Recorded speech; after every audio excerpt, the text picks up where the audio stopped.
Dear students, welcome you to session 33, chapter Cost of Capital, Financial Management, 6th semester BCom of Mangalore University. In this session, let us understand the cost of equity. So, cost of equity is the annual cost payable by the company on its equity shares.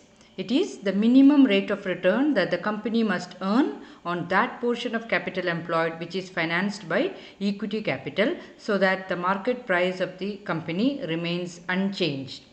There are two methods of calculation of cost of equity. They are the dividend yield method and the dividend growth method. In the previous session, we have seen the dividend yield method. So, in this session, let us understand the dividend growth method or dividend growth model.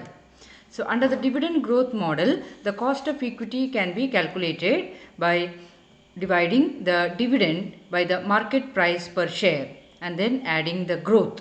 So, cost of equity is equal to dividend per share divided by market price per share into 100 plus growth in earnings as a percentage. So, KE cost of equity is equal to D divided by P into 100 plus G, where KE denotes cost of equity, D is equal to dividend per share, P is equal to market price per share, G is equal to growth in earnings as a percentage. Now, you can see here a firm declared 200% dividend on its equity shares of rupees 10 face value. The market price of the share was 340. It is expecting a growth in the earnings for the next year at 12%. Calculate the cost of equity shares for the company.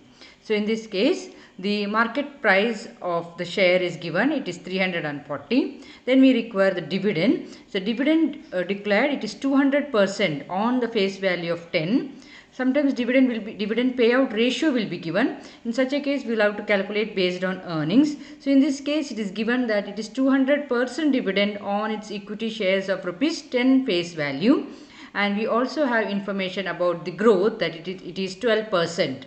So, first we have to find out the dividend. Dividend per share is equal to the face value of the share multiplied with the dividend percentage. The face value of the share is 10 and the dividend percentage is 200%. So, 10 into 200%, which is equal to 20. So, dividend per share is equal to 20 rupees. Now, market price we know it is 340 and the growth rate is 12%. Cost of equity is equal to dividend per share divided by market price into 100 plus growth rate. So, that is equal to 20, that is dividend, divided by market price 340 into 100 plus growth rate 12. So, it is 5.88 plus 12, which is equal to 17.88%. So, the cost of equity is equal to 17.88%. So, first we found out the dividend based on the dividend percentage on face value. So, it is 200% dividend on equity shares of rupees 10 face value. Then based on that, after finding out the dividend, we have found out the cost of equity using the formula of dividend growth model. In this case, an equity share of X company is currently selling for rupees 50. That is, the market price is rupees 50. The company expects to earn rupees 6 per share at the end of the current year. The dividend payout ratio is 60%. Dividend per share is expected to grow at the rate of 9% per annum. Calculate the cost of equity. So, in this case, the dividend payout ratio is given, it is 60%. So, we will have to calculate the dividend based on the earnings and the dividend payout ratio.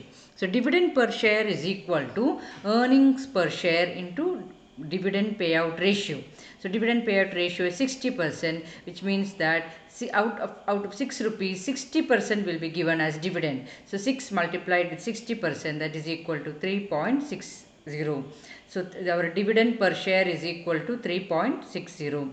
Now, cost of equity is equal to dividend per share divided by market price per share into 100 plus the growth rate. So, dividend is equal to 3.6, market price is equal to 50, growth rate is equal to 9%. So, cost of equity is equal to 3.6 divided by 50 into 100 plus 9%, that is 7.2 plus 9%, that is 16.2%. So, in this case, we have calculated dividend based on the dividend payout ratio and the earnings. In the first problem, we have calculated dividend based on the face value of the share and the dividend percentage. So, in this way, we have calculated the cost of equity using the dividend growth method or dividend growth model. Thank you.